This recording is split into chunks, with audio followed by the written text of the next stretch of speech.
2 दिवसापासून जुन्नर तालुक्यामध्ये मोठ्या प्रमाणात पाऊस पडतोय। पाऊस पडल्यामुळे भात लागवड सुद्धा आदिवासी भागामध्ये अधिक प्रमाणात सुरू आहे। प्रामुख्याने आपण पाहतोय नद्यांना मोठ्या प्रमाणात पूर आलेले आहेत। आदिवासी भागामध्ये जास्त पाऊस झाल्यामुळे नद्यांना पूर आलेले आहे। ही मीना नदी आहे। ही मीना नदी जोरामध्ये वाहते। नदीच्या दोन्ही बाजूने काही लोकांच्या जे शेती आहे, शेतीमध्ये सुद्धा काही ठिकाणी पाणी घुसलेलं आहे। जुन्नर पंचायत समितीचे माजी सदस्य दिलीप गांजळे यांच्या शेतामध्ये सुद्धा पाणी गेलेलं आहे।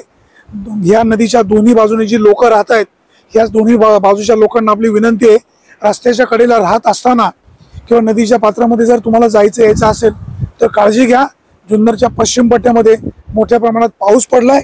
नद्यांना पाणी अधिक जास्त येऊ शकतं, मोठा पूर येऊ शकतो। आपण काळजी घ्या, प्रशासनाला सहकार्य करा। सुरेश वाणी, विघ्नर टाइम्स, शिंदेवाडी।